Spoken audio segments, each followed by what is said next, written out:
Hi, good evening, and welcome to the 10 Mile River Scout Museum Presents. I'm Michael Drillinger, the chairman of the 10 Mile River Scout Museum. And due to COVID, we've been presenting a series of virtual talks on a variety of topics. And I'm glad that you're here to join us tonight. The 10 Mile River Scout Museum is located on the 10 Mile River Scout Camps Reservation, which is in Narrowsburg, New York.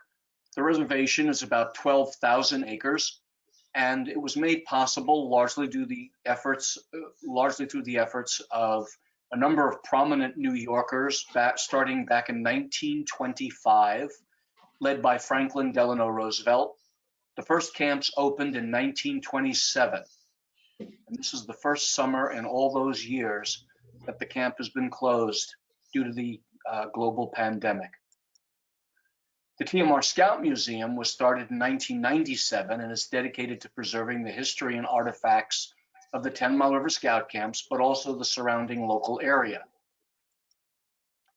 Unfortunately, like everything else, due to COVID, the museum has been closed this summer, but you can take a virtual tour of the museum.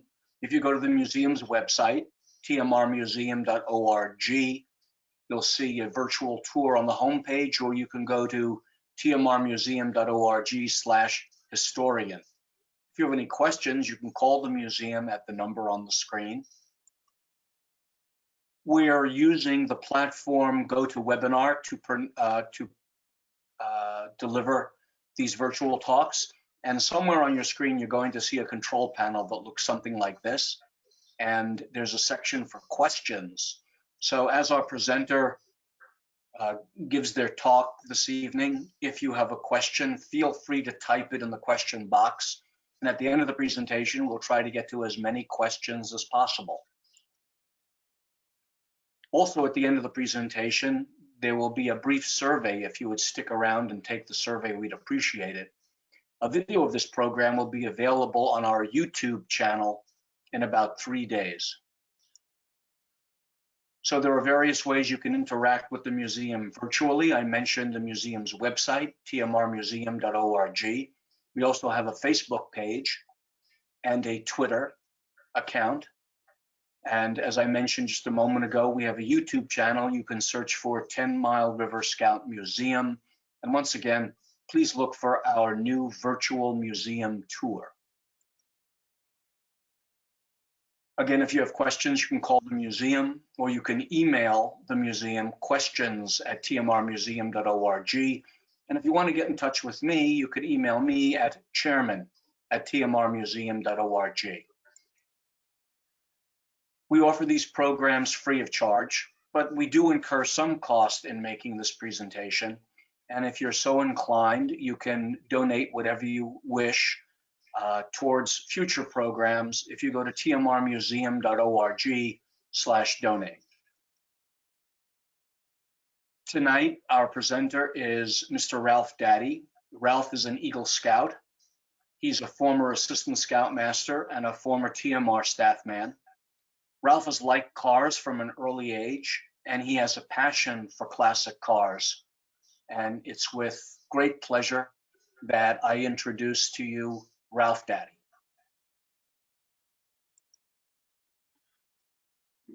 Hello, everybody.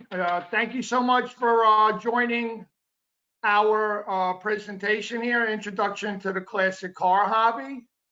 For those of you thinking about getting into the hobby, I'm gonna give a basic overview of all the different generations and genres of cars. Some things to look out for, and hopefully some information to help you make a decision about purchasing a classic car. So first, let's go through the eras of cars. All right, the first cars were the cars from the brass era, and that's from 1960. Yeah. Hey, Ralph, this is Michael. I don't think you clicked on share screen.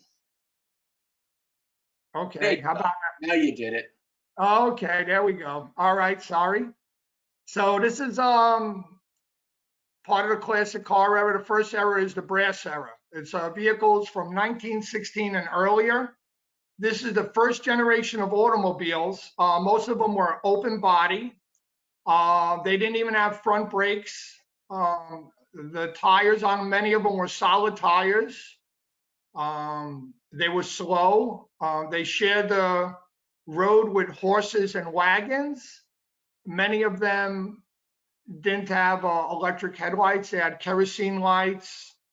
And it wasn't standard to have right-hand drive. So the manufacturer just decided, oh, I want to be left-hand drive, I want to be right-hand drive, or some were center drive, you know. So it was, anything went. It was the first era. These were all like the inventors and the pioneers.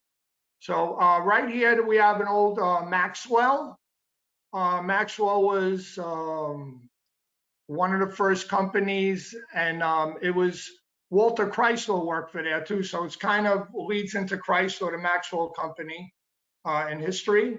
You can see what I call it the brass era, or the brass on the car. They weren't into chrome yet. Here's an old Buick. This is a larger car, a little more upscale into luxury. You can see even it has a wooden firewall, so it's not really very fireproof if it's a wooden firewall.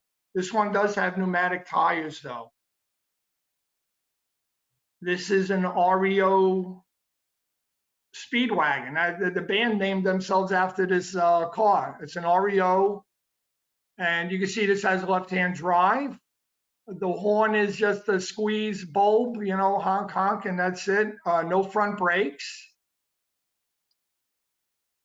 This is actually the car that pioneered the American manufactured car. This is the first assembly line car.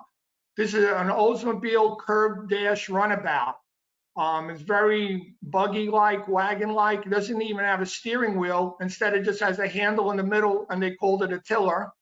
So you would just lean it either way, one way or the other.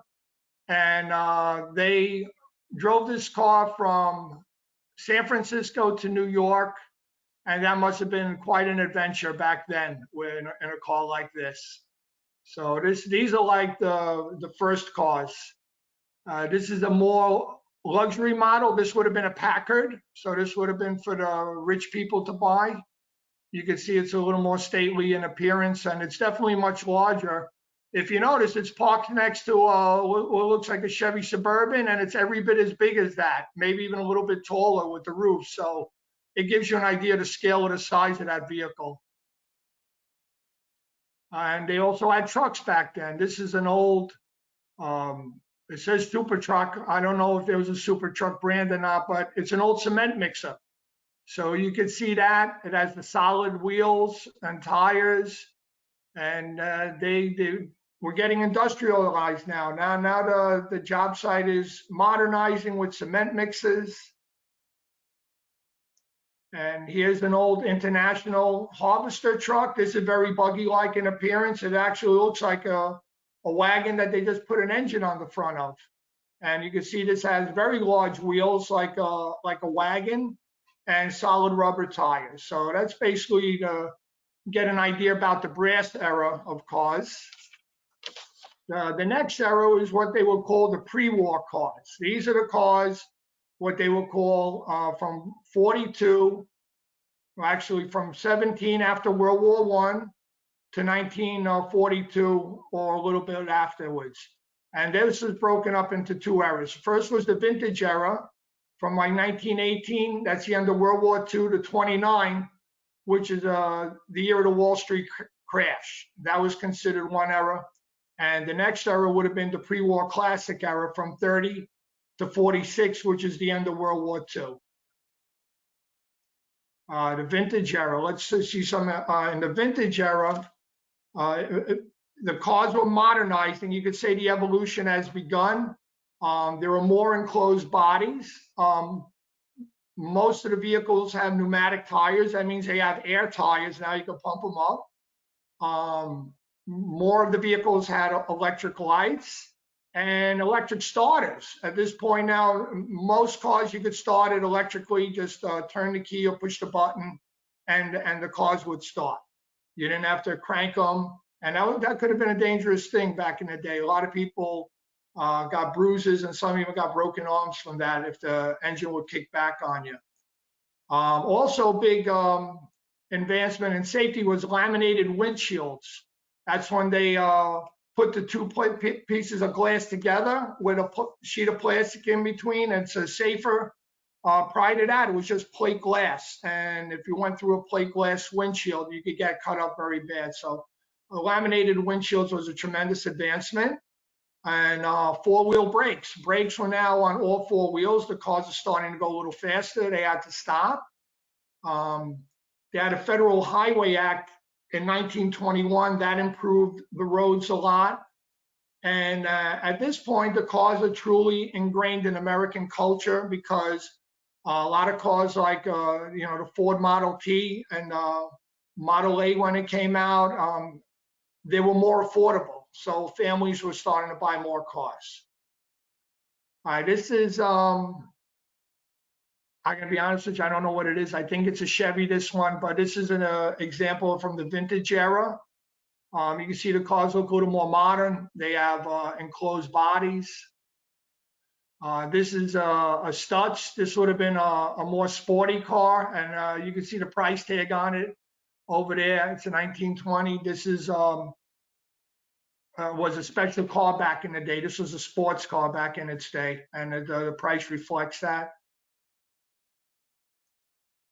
This one is a Pierce Arrow. This was also a very luxurious car in the day. This would have been for a rich man, but they're really nice to look at, and you see them at the car shows or in museums. They're truly impressive, and it's a very large automobile as well.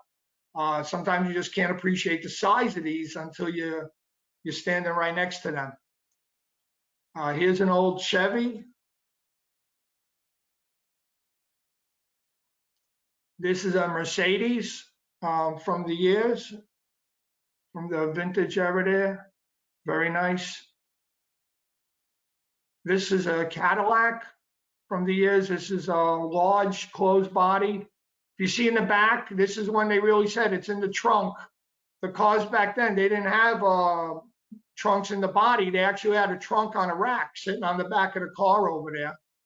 So that's where the old saying comes, put it in the trunk. All right, there's a Buick, nice old Buick. And there's some other cars next to it there also from the same era. And here's an ad from a Chrysler ad from those years, and they give the illusion of speed with the advertisements, and it's all to, convey the modernity of the car at that time. So also, during these years, the corporations were formed. GM was formed. Actually, GM was formed a little earlier, but they expanded with more brands. So when you used to go to the Cadillac dealership, it was Cadillac LaSalle. There was another brand, LaSalle, and that was like the lower model to Cadillac. Buick used to have a brand called Marquette. So you wanted to deal with Buick Marquette. Oldsmobile had a sister brand also, was Oldsmobile and Viking. And these cars are rare to see, the Marquette and the Vikings. You see LaSalle's around. And Pontiac had Oakland. So it was Pontiac Oakland. There were a lot more brands of the vehicles back in those days than now. And of course, there was Chevy and GMC truck to go along with it. Ford Motor Company at this point was just Ford and Lincoln. Mercury came around, I think in the late 30s, Mercury came around. And then they had Edsel for a while, and that was in the late 50s. Chrysler formed, I think, in 26. And it started out with Chrysler and Dodge. Then they formed Plymouth to be the low-line car, and DeSoto to compete with Buick. And then Chrysler also had Fargo trucks, which was basically the Dodge truck, but in Canada they called them Fargos. So you see a lot of Fargos at the shows and stuff. So now the pre-war classic era, that's from 30 to 46. There were a lot of innovations for comfort and safety. Tempered side glass came to be, and that's the side glass when it breaks, it falls into a lot of little pieces. And that was very important for safety. Hydraulic brakes, that became in general universal. along all the marks at that point. Independent front suspension, that was another big advancement in those years, for the cars to handle and ride better. The first factory radios appeared in vehicles in those years. The first automatic transmission and automatic choke. Prior to the automatic choke, you had a knob on the dashboard and you had to know how far to pull it out or push it in to get the car to start, whether it was hot or cold. So there was a lot more mechanical knowledge just in the basic operation of a vehicle. Turn signals also came to be, and the engines were getting bigger. Caddy, Lincoln, they had V12s, V16s. Packard also V12, and Duesenberg's also big engines. Also heaters. Heaters became available in the cars at that point. All right, this is just the beginning of the classic era. This is, I think this is like a 30 Ford. This is a Model A, I believe. And they sold a lot of these, very popular. They still have the trunk in the back there. This is a 1939 Graham. This is what they would call a shark nose. It's a pretty rare car. When it first came out, the styling was considered very questionable. But when they're at a car show now, they always draw a crowd because it's pure Art Deco styling, and it's a really amazing car to look at in person. This is a Packard Woody. This is a very expensive car. It's a high dollar car. If you have deep pockets, by all means, get it and enjoy it. This is a special car. This is a 41 Buick. And this car is a big car also. It's parked right next to a four-door Suburban. And you can see the scale of this vehicle over there. Yeah, I took a few shots of this one. It's just a really, really nice. It's practically a limousine, even though it's not considered a limousine. It's just a full-size four-door car. And this is just a beautiful car. Here's a Ford. I think this is a 39 Ford Woody wagon. Very popular with the Ford V8. Ford was brought the V8 to the masses, the Ford flathead V8. This is a Hudson Terraplane. This had a very unique grille, a very nice looking car. This is a Cord, a 1937 Cord. What's unusual about this car, besides its styling, is that it's front wheel drive. The first Cord was from 1929. That was like America's first front wheel drive car. And Cord made their cars front wheel drive for a number of years. They have their headlights hidden in the fenders. This is a very collectible car. It's a high dollar car, very impressive. This is a Packard. This is a custom bodied Packard. I don't know who made it, but this is a very expensive car. And I'm sure everyone will agree it looks it as well. That's what they would call custom coachwork with that two-door body style. Here's a 1940 Ford ambulance. It just goes to show you the different subgenres of car collecting. Some people, they just love trucks. Some love 4x4s. You got people who love emergency vehicles. And here's an ambulance, case in point right there. Here's a picture of FDR, Franklin Delano Roosevelt. He's in his car with his dog Fowler. And this car was operated with hand controls because everyone knows FDR was unable to walk. And it's also in his Hyde Park Museum over there. That's the same car that was in the previous picture.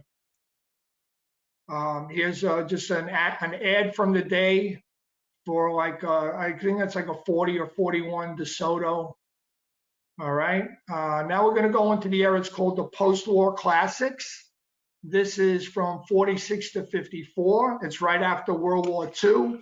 The manufacturers in the beginning, they still had all the tooling set up from the beginning of the war, and then they all got into the war effort building military equipment. So the first few years after the war, like 46, 47, they're very much the way they were before the war, and then they modernized more.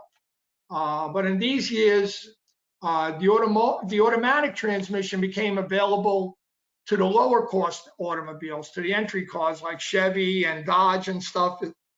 You were able to get an automatic in that. Unibody construction came to be with a lot of the manufacturers, with Hudson, with Nash, and that was a technological innovation in manufacturing techniques. Overhead valves replaced the flathead engines for the most part. There were still flatheads going into the late 50s, but the overhead valve engine, was a tremendous innovation. Seatbelts became optional equipment, standard on some European cars.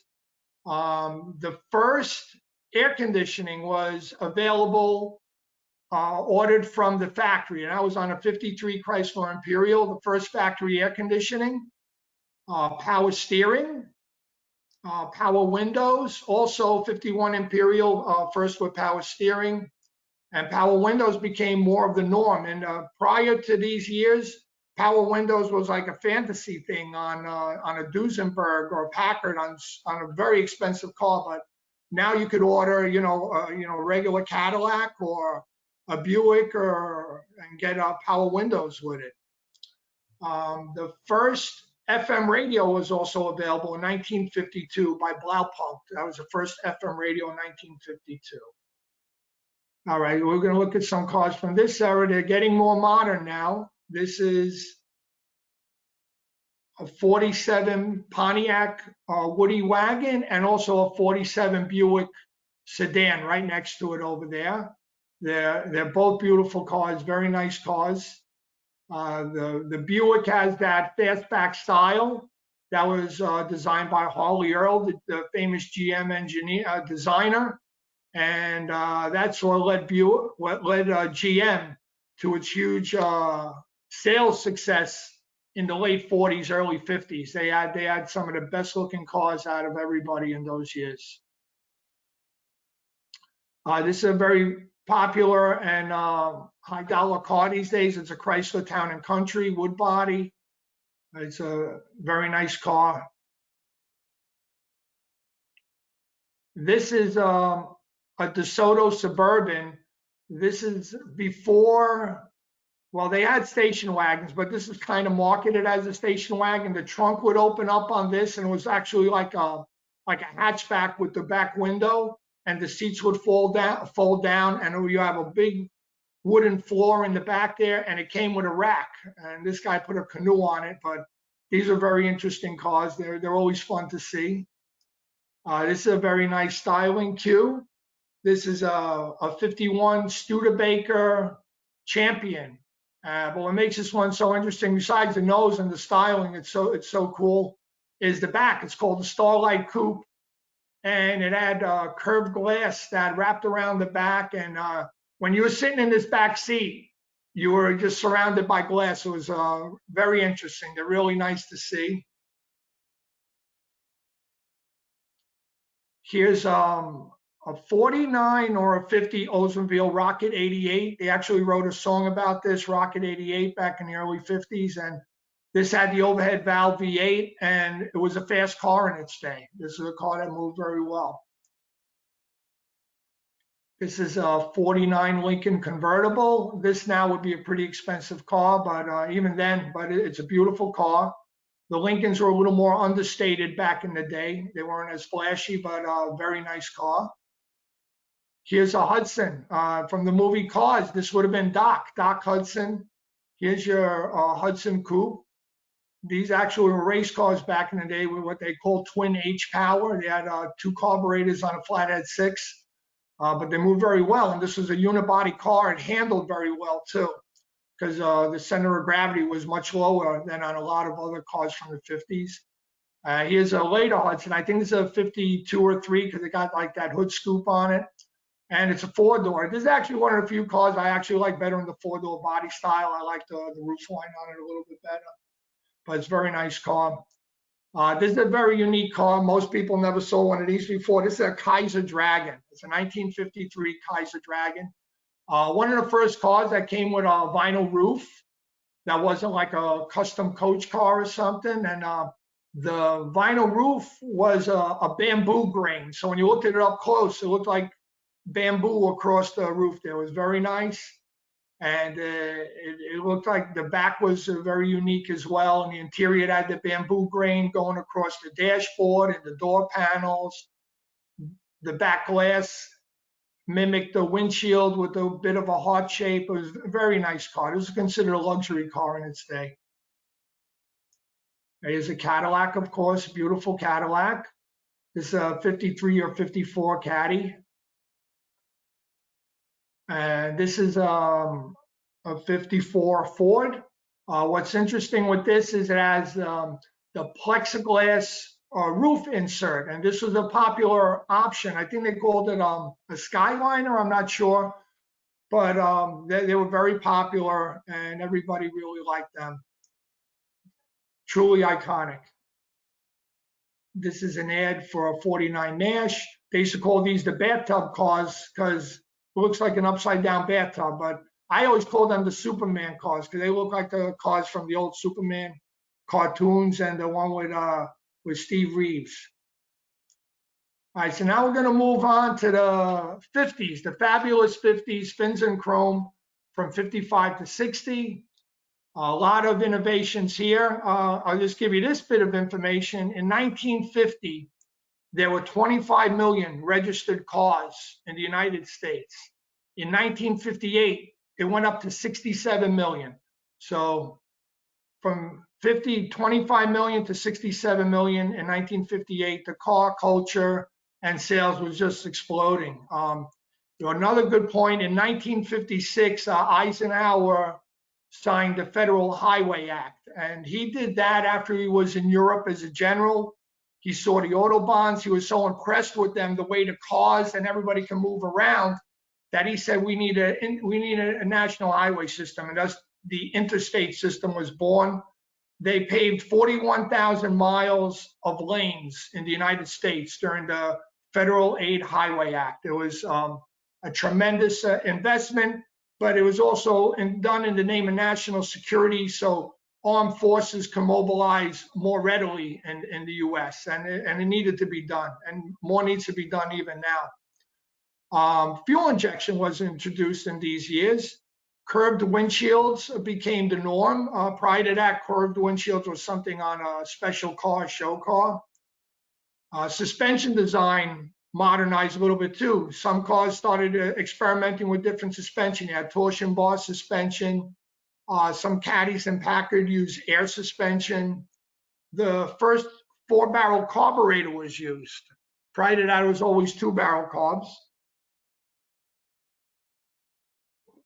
And the horsepower war was amping up between Chrysler, GM, and Ford at the time.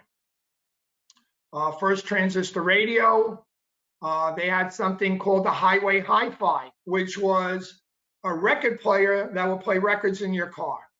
It worked great if you were parked or if you were driving on the most smoothest of roads, but if you were hitting any kind of bumps, they would just skip like crazy. But it was just something to show that we could do anything. We could put a record player in a car, and they did. And a lot of cars had it too back in the day. Another interesting innovation was auto dimming headlights.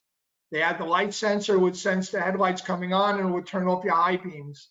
And the first cruise control was available also in this age. And the cars were still getting bigger and faster. So this is probably one of the most iconic vehicles from this age, is a 55 Chevy Bel Air. This one doesn't really have the bigger fins yet though, but it's the start of it, and it's still an icon today as much as it was back then. Here's a couple other cars from the 50s. This the orange and white, that's a Mercury Montclair. And the green one next to it is a Ford. If you notice, it has that plexiglass roof panel again. They carried that over into the later 50s too, that option. It was very popular. In Arizona, you would roast though with the sun beating down on you, but it does look really cool. Here's another Ford. This is a later Ford. This one, I believe, is a 58 or 59. The body style changed a lot. This is a 56 DeSoto, and this year was made a pace car in the Indy 500. That's always a big deal to be the pace car of the Indy 500. They would all the manufacturers would come out with a special edition for that, different paint job, the decals, and everything like that. This is a 58 Plymouth Fury. That's Christine. If you saw the movie Christine, Christine was a 58 Plymouth. There's a 57 or 8 Dodge station wagon. The fins are in place. There's another Mercury, 57 Mercury. Very nice. Even the back glass wraps around on that car. This is a very nice understated car. This is a 56 or 7 Lincoln Mark II. Lincoln built these cars to compete with the European luxury cars. And it was completely, this is a very hand-built car. Every engine in this car was assembled by hand and blueprinted and balanced. It was such a high degree of detail that Ford actually lost money on every one of these cars they sold. And they were very expensive. When they first came out, it was for very rich people and celebrities. Frank Sinatra had one. It was just, they're beautiful cars though. They can be had for a decent price now, but they're very special. Here's a row of caddies here. There's a 60, the 59 in the middle, and then another 60 down there. These are truly iconic vehicles over here. Gorgeous cars, very desirable. And there are a lot of them for sale. They sold a lot of these and a lot of them survived. So these are available if you have the funds for it. I actually love this body style, the 4-door hardtop, and they called this a 4-door Vista hardtop with the wraparound back glass. GM had this body style on all its makes in 59 and 60, called the 4-door Vista hardtop, and it's just a beautiful design.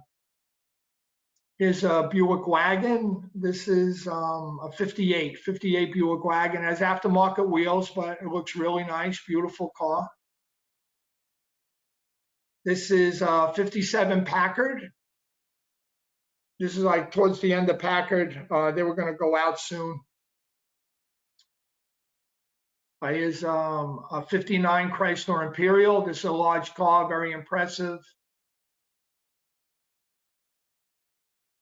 It was raining this day. We were at Hershey. I took most of these pictures at the Hershey Car Show. There's that Mercury again from a different angle. The 57 Mercury. Here's a 59 Plymouth. That's a beautiful car. Here's an Edsel. Edsel was a failed mark introduced by Ford. I think it lasted for 3 years, 58, 9, and 60, maybe 61 too, I forget. But it only lasted for a few years. It didn't work out. They said the styling was questionable. They didn't like the grill. That was called a horse collar grill. Didn't go over very well. There's a back shot of that wagon. Right now, everybody loves them. Oh, it's an Edsel, you know, and people love to have them. But back in the day, they weren't so popular. This is a beautiful car. This is a 59 Oldsmobile Super 88 in that 4-door Vista hardtop. This is a great car. There's a micro car. This is Auto Bianchina. This could have been made in a number of years. I think this one is a 59. This car is parked next to a Mustang, so you can see how small it is. I don't even think it's wheel to wheel on the Mustang. So it is a real tiny car with a rollback roof, micro car for driving on those side streets in Rome where you can't fit American cars. So if you like little cars, you can get micro cars. And they're more expensive than you would believe it, but they're very nice. This is a 60 Thunderbird, and that's another 60 vehicle next to it. I think that might actually be an Edsel next to it. If you have deep pockets, maybe a 58 Mercedes 300 SL is for you. That is a beautiful car. It was then, it is now, and will always be. That's a truly iconic automobile. Here's a Rolls Royce. The people here, they're asking if they have any Grey Poupon, but that's a very nice car. Here we got a Rambler. Ramblers are cool cars. They're very basic, but they're pretty plentiful. They sold a lot of them because they were priced well, and you can still get them for a pretty decent price. And I just wanted to touch on like the atomic rocket design of a lot of the cars in those years. These are actually one of my favorite years of vehicles aesthetically, because they just have such just cool features, you know, with the tail lights and the two tones and everything. It just very interesting the way they would do things.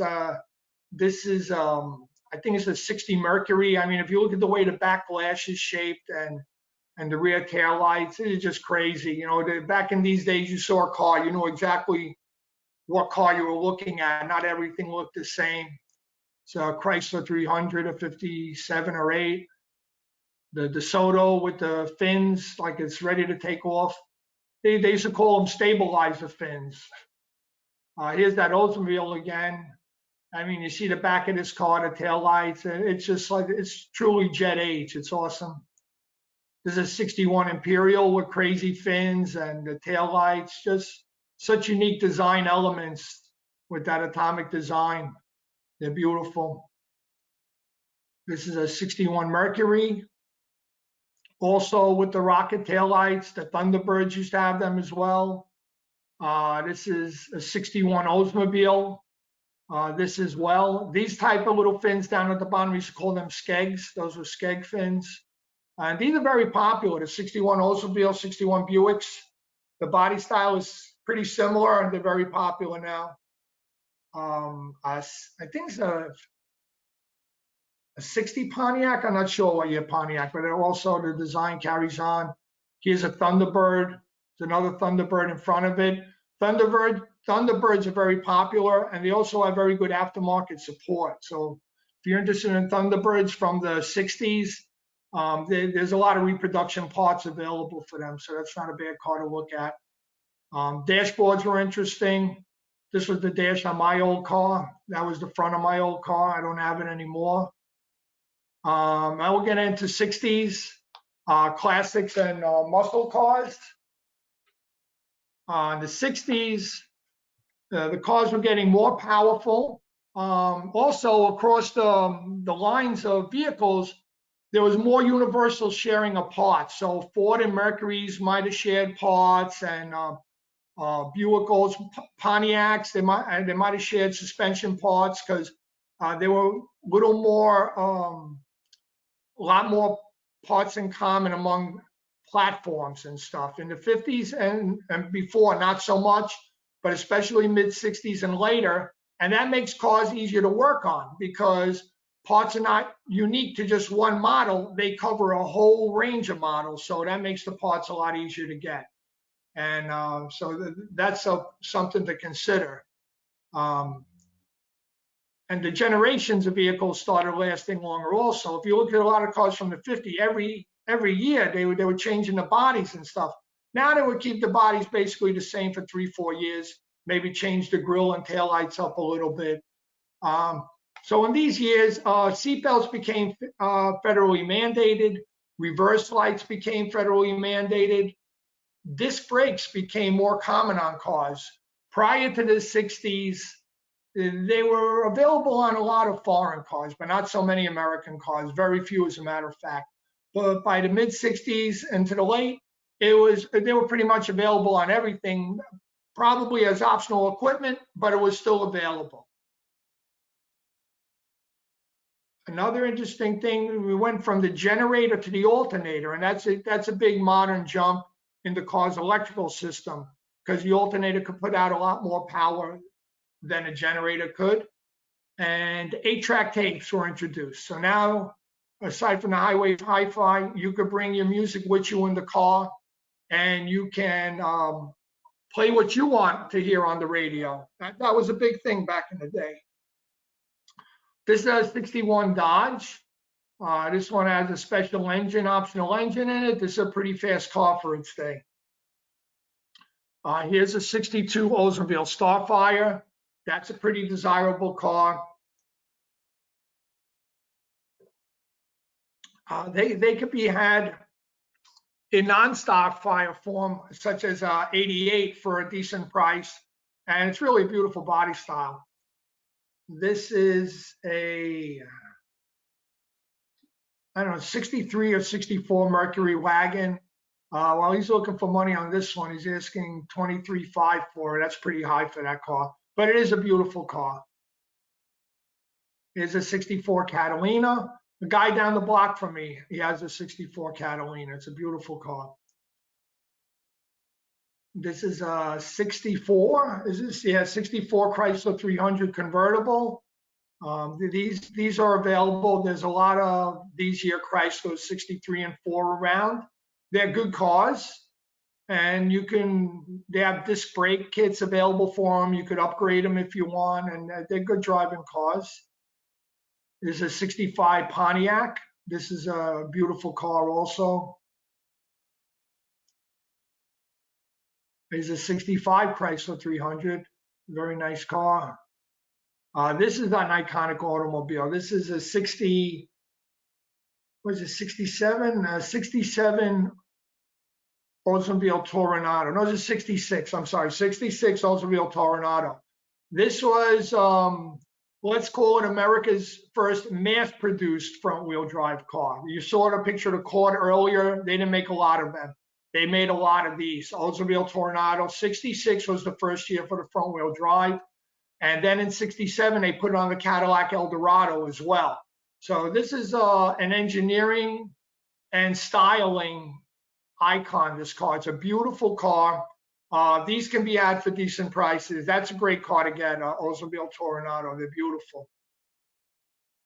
There's a Riviera, 67 Riviera. That's also a beautiful car. Jaguar E-Type from the 60s. Enzo Ferrari called this car the most beautiful car ever made. He must have loved it. I do too. It's a beautiful car.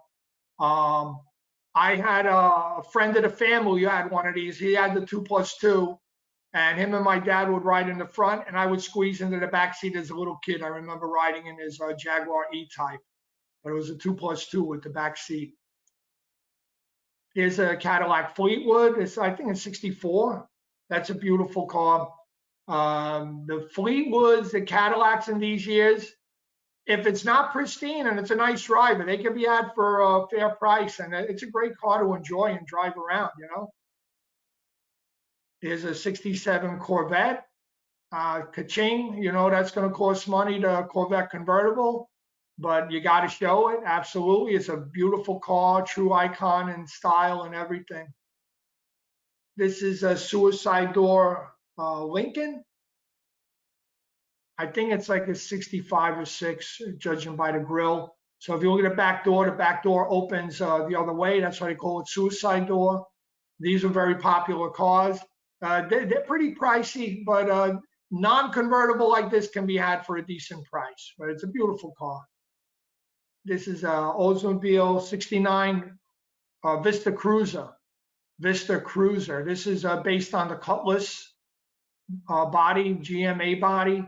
And they had the glass panels in the roof. Oldsmobile did that for many years with their Vista Cruisers, from the 60s through the 70s, even into the, I think the 90s, they had the Vista Cruiser wagon as well. But that's a great car. This is a Dodge Super Bee. That's a very nice car with a Challenger next to it. There's a few Corvettes behind it there. Shelby Mustang. That's an expensive car. Even the regular Mustangs, they sell for a lot of money. But if you want to get a project Mustang, that's a good car if you want to deal with a project, because the parts are so readily available for it. You can get anything you need. There's a Camaro. I think it's a 69 Camaro. Again, Camaros are expensive. To get a good one, you're going to have to spend some money. But a lot of people love them. They're very popular. I understand it. And they have very good aftermarket support. Again, if you need body panels, anything you need for that car, you could get. Is a 69 Charger. That's very popular now. They sell for a lot of money these days. Yeah, I don't know any way to get one of these Chargers cheap anymore. I know. Let's move on to the 70s. In the 70s, the horsepower war was still on for the first 2 years, and then it stopped due to the gas crunch, the fuel crisis, and insurance regulations. The cars were so fast and things were getting crazy for the insurance companies, so they had to put a halt on that. So if you had muscle cars, your insurance rates were crazy. And so the cars instead, they went towards fuel economy and comfort. So a lot of people call the mid to late 70s the malaise area, but there's still some beautiful cars, very nice cars. And if you want to fix them up to be a little sportier and faster, that's very easy to do as well. In this era, some of the innovations was, believe it or not, airbags. I think it was a 76 Cadillac was available with airbags, collision airbags. They had it up for the driver and the passenger side. And it was only available for 1 year. I don't think it worked very well, but still, they were thinking about it. Anti-lock brakes came in too. I think it was the 72 Imperial had anti-lock brakes, and then Caddy had anti-lock brakes available. It was an option, and the next year or the year afterwards. Emissions were coming into play. By the mid 70s, cars had catalytic converters with them. Leaded fuel was phased out. The octane level of the fuel went down. Radial tires came into being. Radial tires became standard on all the cars by the mid 70s. And we could say as far back as the late 60s, we had the foreign invasion with cars. In the late 60s, you definitely had Volkswagens and Volvos and Mercedes and some Jaguars rolling around. But by the early 70s, and the Japanese cars were coming over, we had Nissan, you had Toyota, you had Mazda, a few Hondas. Later, Datsun turned into Nissan. And so American cars have competition now, real competition for the first time. So here's some examples of some 70s classics and muscle cars. Here's an old Lincoln Town Car Coupe. Very nice car. These could be had for decent money. That car looks pristine for that price for $12,500. This is a Bricklin. This is actually a small company. They make cars, Bricklins, and they use AMC drivetrains in them. So these are unusual to see. It was supposed to be kind of like a sports car. I don't know how much of a sports car was, but they're interesting to look at. I remember seeing them when I was a kid every now and then. There's a Charger, 71, 72 Charger. That's the next generation after that previous body style. 72 Challenger. This is a nice car. It's a 74 Galaxy 500 XL. Two-door, full-size. It's a luxury sports car. Very nice car. Here is a 74 Oldsmobile, again, in the pace car.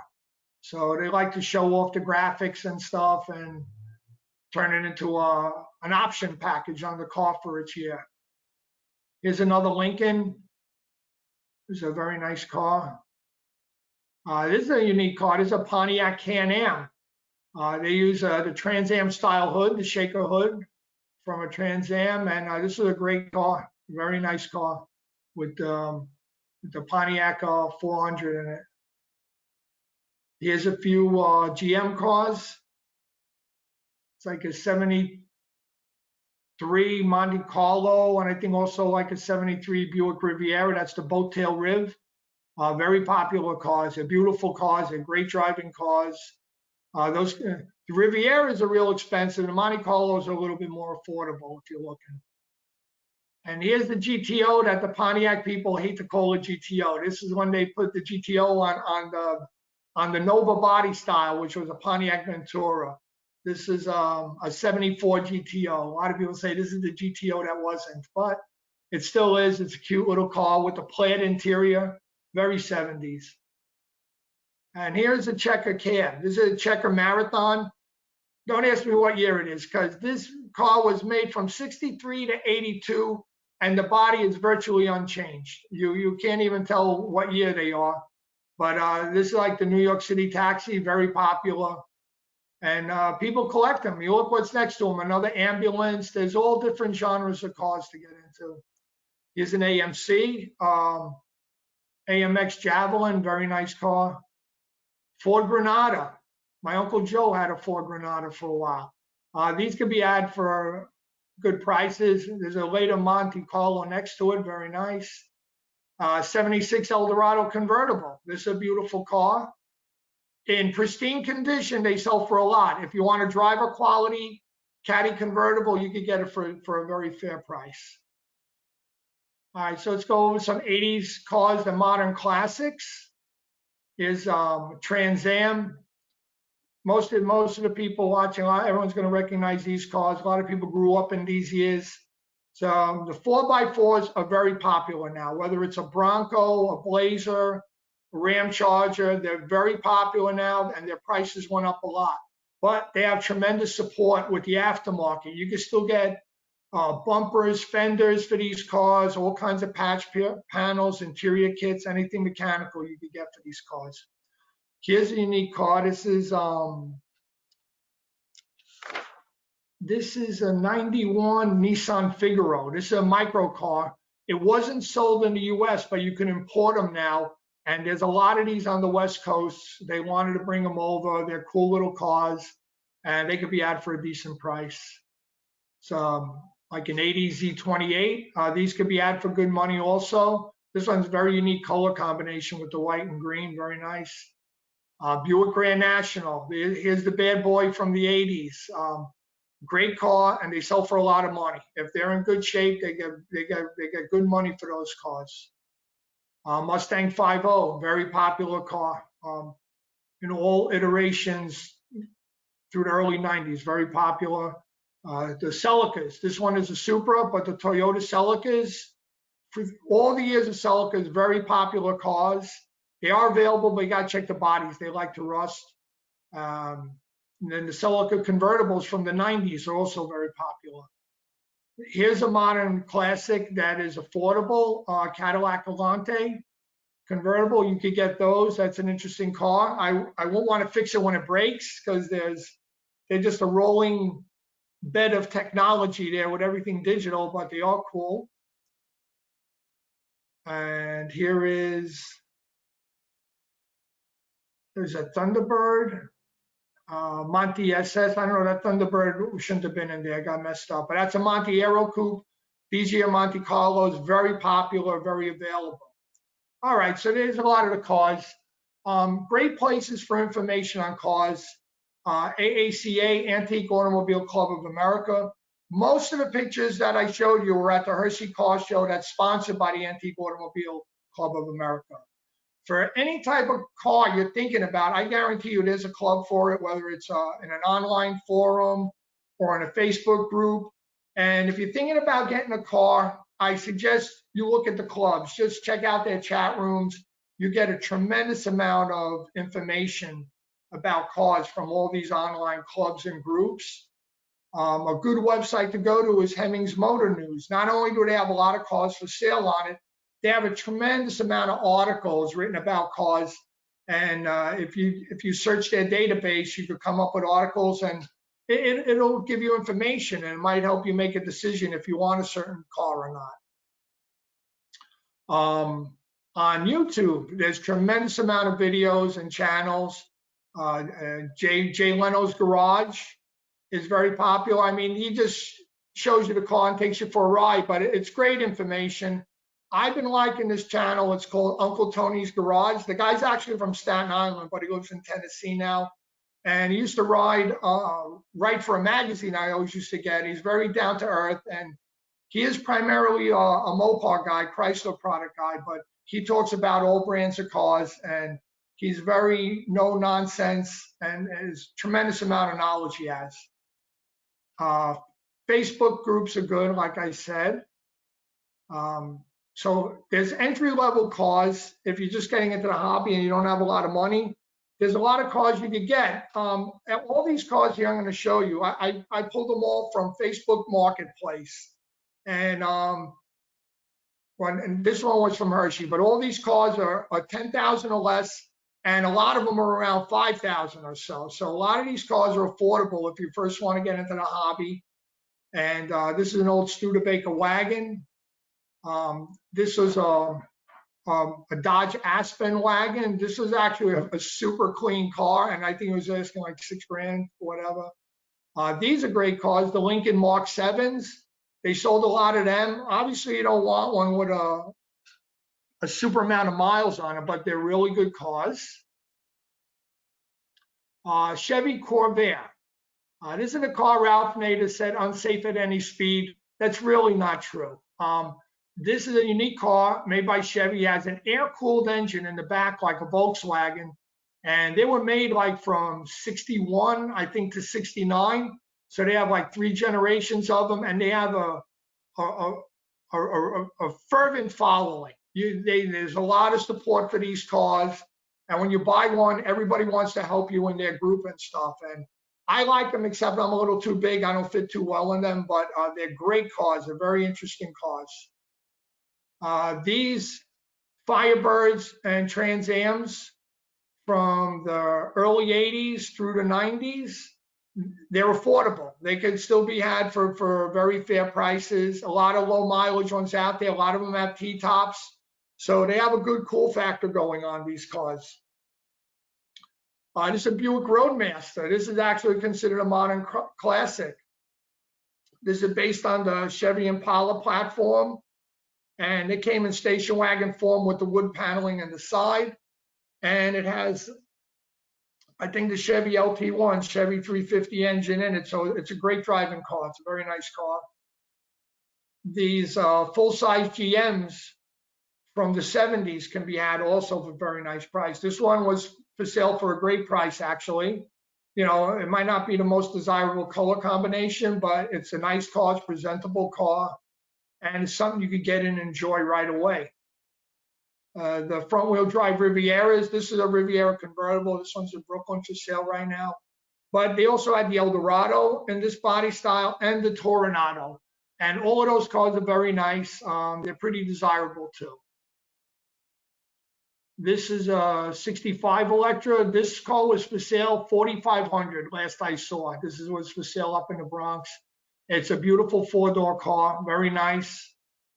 Now here's a Chevelle. Yeah, everybody says I want a Chevelle. Well, it's hard to find a cheap Chevelle. I found a 4-door Chevelle that was cheap, but to get a 2-door Chevelle, you're going to be dealing with a project car, or you're better off buying one that's already done, because the project car, you're going to wind up spending more than it's worth anyway. So if you can find one that's done correctly and in the color and style you like, you wind up being well ahead of the game. Here's another bargain. This was an AMC Ambassador. I don't know if you want a big yellow car, but it was super clean and it was for a very good price with low miles. So, you know, you could get into the hobby for a decent price. Here's another one, a nice big old Lincoln. This was a good price as well. And speaking of these, you know, you could also look at other full size. You could get the Caddies from the 70s, the Chryslers from the 70s. They can all be had for very fair prices. For me, the main thing to look at those cars would be the body. You don't want a rusted out body, because it's just going to be cost prohibitive to correct. So I would avoid, if you're just getting into the hobby, I would avoid project cars. Buy something you can enjoy right away. You could get in and drive. If you're going to buy a car and bring it home, and your wife's going to look at you with that car, she's not going to be too happy when all the money and all your vacation time is going to be spent on the car trying to fix it up. And don't ask me how I know that, but just trust me when I tell you that. You're better off getting a car that runs right away and something you can enjoy. You want to make sure you have proper storage for it. You know, these cars should be in a garage. A lot of the cars you see for sale, they're parked on the street and then they want to sell it because they say, oh man, I can't leave this car on the street. And that's what happens. Don't rush into anything. You see a car and they said, oh, I got to sell it. Someone gave a deposit. If it's meant to be, it's meant to be. Don't rush into anything. Use your due diligence. Research the car you're looking at. So if you're going to look at a particular model, look online, see what some of the common problem spots on these cars are. So if I was looking at a 72 Dodge Dart, I would look at the front frame rails because they like to rust out. For whatever reason, the water drips down the windshield through the floor and it rusts out the frame rails. So you have to look at the front frame rails. Not all of them do, but it's something you have to look at.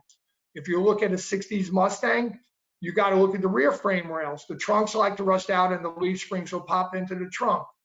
If you're looking at a GM convertible, you got to look at the frame rails over the back wheels, because a lot of the times the convertible top wells would constantly drip water on the frame rails and they would rot out. So some cars have well-known problem areas. So you have to do research, conduct a proper inspection. If you don't know what you're looking at, get someone with you who knows what they're looking at. And know what you're looking for. There's what you want. You don't want to buy a car just because it's a good price and you don't like the car. That doesn't make any sense. If you have your heart set on a muscle car, well, you're going to need a little bit more money, and then you get it, and then you get what you want. But me, I love land yachts. I just like big old cars. That's what I enjoy best.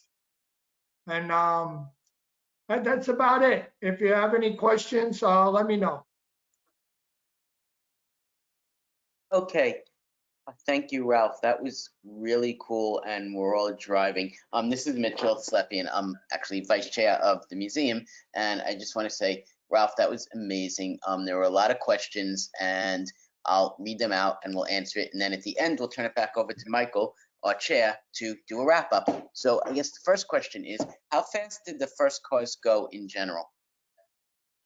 They went about 20, 30 miles an hour, unless it was like a special car. But in general, they went about 20 or 30 miles an hour.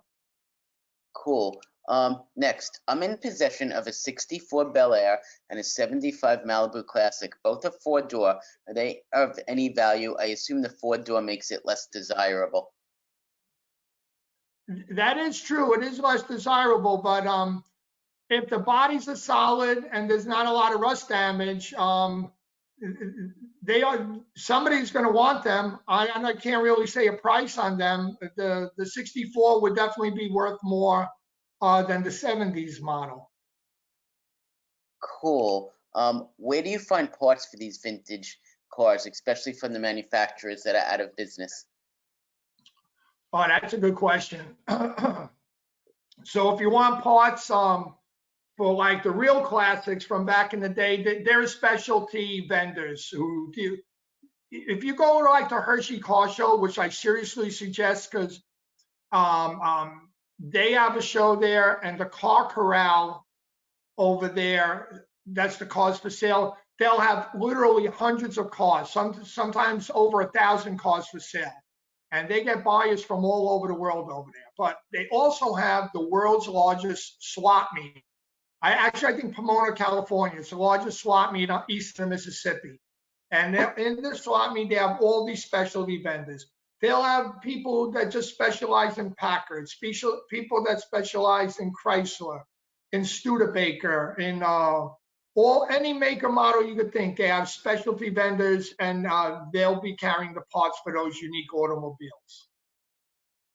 Great. You kind of answered this question during the presentation, but we'll just touch on it a little bit more. What's your favorite car era and why? Well, aesthetically, I would say from like 58 to 62, I just like that era the best. But I'll tell you something, my taste changed, When I was younger, I loved the muscle cars, and now I just love the really cool styling. And I also love the full-size luxury cars throughout the 60s and 70s. Cool. And here's another question. When I'm driving up, actually in my brand new Cadillac or classic one, what about insurance on these cars? Okay, classic car insurance is available, and a lot of it depends on the car. So there are cars that the insurance companies will consider modern classics, and they will give you the classic insurance on it. But you can't say I have a 90 Nissan Altima and I want classic insurance on it. They're not going to recognize that as really being a classic, you know?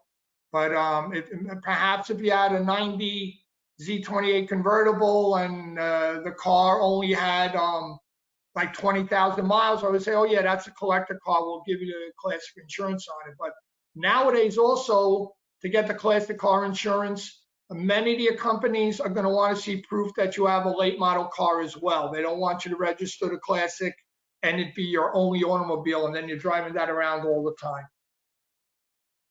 Cool. How many classic cars do you have? Right now I have one. I only have a one-car garage. I've owned two at a time many times during my life, but I live in Brooklyn with a one-car garage, so there were times I had one in the garage and one in the driveway. And if I had more room, I probably would have more. But right now I like keeping my marriage good, so I keep one. That's good. Actually, somebody did write, when can you talk to my, hey daddy, would you mind talking to my wife about a new hobby? Great job. And then the next question, and unless anybody wants to throw in a few more questions, we have a minute or two left before I turn it back over to Mike, is last year we had an amazing classic car show for the first time at 10 Mile River during alumni weekend, not too far from our museum. We were going to do it this year, and then as we know, things changed. What are we looking at for next year? And do you think if we have alumni day and camp is back in session, what can we do? Well, yeah, I was in full gear for the car show this year. My daughter already did the artwork for the poster, so we'll use that poster again for next year. You know, it is in Sullivan County. We'd love to have a bigger turnout in cars, though, but I fully intend to do the car show again next year, as long as the council and the camp allows it. Absolutely. Perfect. And on that note, if anybody has any other further questions, you can email us and we'll be happy to answer. And I'm going to turn it back to our chair, Michael, to wrap things up. And thank you, Ralph. That was amazing. Go get your oil change, and no more burned out Chevrolets. Go up in that brand new Cadillac or the Plymouth Satellite. All right. Michael? Yeah, here I am. Okay. Thanks, I Ralph. thought I put him to sleep. Yeah, right. I was in the back seat. Thanks to Ralph. That was really great. I loved it, and I am very impressed by the depth of your knowledge of the subject. You clearly have a passion for this stuff, and it's wonderful. And there's no coincidence that Ralph is wearing a similar shirt to mine, because Ralph is also a trustee of the 10 Mile River Scout Museum. And as I said earlier, there will be a brief survey after the show, and you can also share the video or relive the scintillating moments of this video. In about 3 days, it'll be on the museum's YouTube channel. As I said earlier, even though the museum is closed, you can still take a virtual tour of the museum. And if you're a scout or you know a scout who takes the virtual tour and answers some quiz questions, that scout can earn the 2020 TMR Museum Historian Patch. And anyone can go to the museum's online store and purchase this commemorative no COVID-19 back patch, 6-inch back patch. About a month from now, October 13th, Glenn Pontier, who earlier this summer did a great show in our webinar series on logging and rafting the logs down the Delaware River in the Delaware River Valley. He's going to come back on October 13th with a program on the Native American life in the area around 10 Mile River. So I hope you'll come back and join us on October 13th for that. Michael, can I say one more thing? Can I stop you? No, you can't. Okay. You know, the other night when I was sleeping, I dreamed that I was a muffler. And when I woke up, I was exhausted. Oh, that hurts so bad. And now I can understand why no one would want to support programs like this and go to tmrmuseum.org/donate. So thanks for that, Ralph. Okay.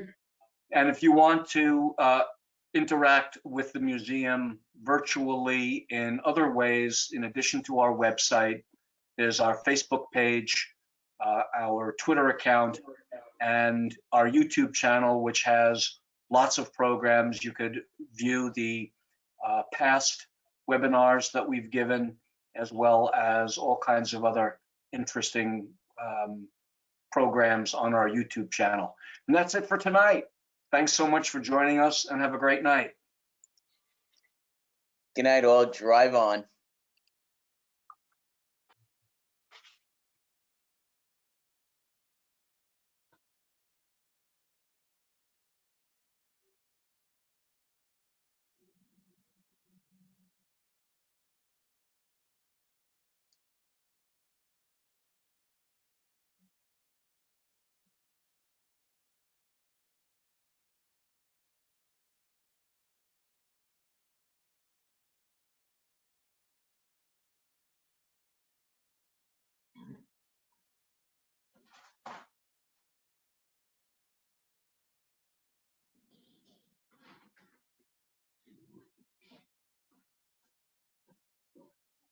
Ralph, you still there? Yeah, what's up? I just saw your ugly face. I thought I'd say There hi. you go. All right. It was a great program. You did a good job. Thank you. Yeah, right now I'm on classics.autotrader.com, looking at Chevy pickups from the 50s. Okay. Yeah, Just to say that you motivated me, but boy, they're expensive. I told you they are. I told you they are. The trucks are exploding in popularity. It's so funny, you know, because when these things were selling, they were cheap. You know what I mean? When they were, but they're so popular now, and I think it's just supply and demand. I guess that's what people want, and that's what they sell for and stuff. You know? Yeah, I did see a project Chevy that was not all that expensive, but it was a project. Yes. Yeah. Yeah. So, well, looking at them, what years do you like best? So a lot of times you get an idea what years you like. Well, you know, it's a combination of the year and the model, Right. but I like the puffier looking trucks, like here's a The early 55. 50s. Here's a 55 and a 54. By the 57 looks a little too rockety for me. Okay. So you And- like the earlier one, like the green one there too? Oh, you went to the same website, yeah. No. I'm just pointing on your screen. That's all. Yeah. Oh, you can see my screen. I see Okay. your screen. Yeah. Yeah, I like the green one. Yeah. And I like this red one.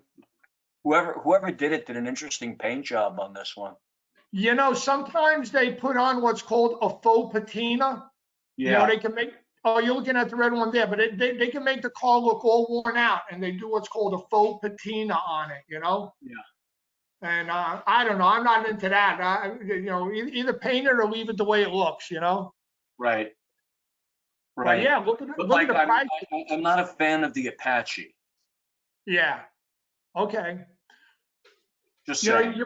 you might see better prices. See, I'm looking at, these are all sold by like a dealer or something like that, you know? It's the Yeah. same name there. That's why they're so expensive. You might So want like to look on, here's a 57 that I like. This yeah, looks really nice. So sure, it's a later Chevy. yeah. Now here's an earlier Hey, one, it's a 50. remember the Camino with the there was a car truck? Yeah, yeah, absolutely. And Ford had the Ranchero. Right. I like ranchero sauce. So if you want to like window shop, also, believe it or not, Facebook Marketplace, a Yeah. lot of people go to sell their vehicles there, and they can be had for pretty good prices over there. Yeah. And Craigslist also, you know. And Yeah. this is what happens. Let me give you an example. I was looking at this car. It was for sale for a year. It was a 67 Chrysler 300 four-door hardtop. The car was in Pennsylvania. It had 38,000 original miles. It was immaculate, right? But Uh-huh. it was a four-door. The guy wanted 15,000. It wouldn't sell. He wanted 14. It wouldn't sell. He went down to 11. It wouldn't sell. Then all of a sudden it was gone. Then 2 weeks later, I see it on a car dealer website for 17,000. So that guy couldn't sell his car. He probably wound up selling it for 9 or 10. And then this guy he's gonna flip it, you know? Yeah. So that's why a lot of times you get the better deal at on Craigslist or Facebook Marketplace, or when it's for sale by owner. Because Right. otherwise, a lot of these dealers, they're looking in and they're swooping in and they're buying the cars right away, and they put a little spit and polish, and they're the flippers. We call them the flippers in the highway, you know, in the hobby, they're called flippers. Just like But in the it's house. fun to go to a site like this where you can do a little research and see the years and models you like, and Yes. then you can go to Craigslist and Facebook Marketplace and Yeah. easy. Another good website is Hemmings. Go to Right. Hemmings.com, and then you can just you click on the make, and you'll have the option for the make, and then you click on Let me get this straight, Ralph. You said Hemmings, not Lemmings, right? yeah, Hemmings with an H. Yeah, yeah, Yeah, not Lemmings. Okay, just yeah, yeah. checking. There you go. That's it. And click on yeah, you can yeah, I always say no thanks. That pops up every time. Go to the top Now of the this, page. now this ad is important for Mitchell. Ah. Yeah, exactly. You know, So, he never turned the program off, so there are at least 4 people watching. okay, all right. They can still watch. Yeah. Uh, Anyway, go to the top what of are the you going to page. explain to me? Yeah, yeah. Scroll to the top of the page. Yeah. Click on buy or sell. All Right right. where, Now you're asking me to be smart. Where does it say buy or sell? see where my mouse is? Can you see No, where my I mouse can't is? see your mouse. It's right above the word Hemmings. Oh, okay. Now I see. Cars for sale. Right. Now scroll down a little bit.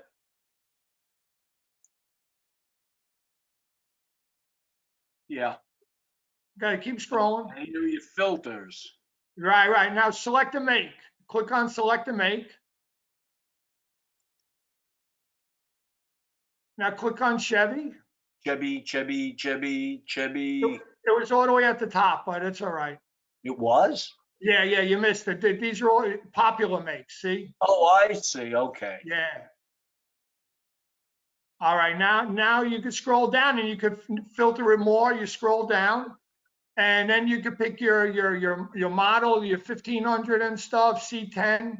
And then if you scroll down more, you can narrow it down into years you want, you know, if you keep scrolling, because Chevy made so many models. If you scroll down, you can just See, and then they all pop up and stuff like that. Oh, look, all of a sudden the prices are a lot lower. You notice that? What's an auction? Oh, I know what the auction is. But Some yeah, of them, some of the cars are going to be auctioned, some are just for sale, you know? right. Well, And that's fun. Thank you. yeah, this is a good website, and you can narrow it down that for sale by owner also, you know? Yeah. So I'm a big fan of for sale by owner as well, you know? The only thing with Hemi, and you can narrow it down, look, how many miles away from your zip code. So you Right. can get cars reasonably local and stuff like that, you know? Neat. But the Facebook Marketplace is also very good for Chevy trucks. Thank you. In Facebook Marketplace, when you click on that, I would do Chevy 1949, see what pops up, Chevy 1950, and just do the search like that. So what did you do with Eileen and Jennifer? Oh, that's right. I got to run them back in the house. I forgot this thing is over now. You're on the porch. They're banging on the window. I didn't even realize that. Yeah. They're watching TV. I don't know what they're doing. Yeah.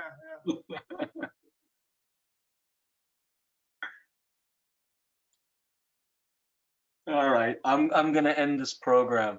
Go ahead, end it, Mike. I Good think I talking with you. can. Yeah, so you're gonna be at the meeting next Tuesday night, right? Absolutely. Yeah. Yeah. Okay. I don't know what I'm doing here. That's dangerous. I don't know what I'm doing here. Okay, there it is. Okay. Bye-bye. Bye-bye.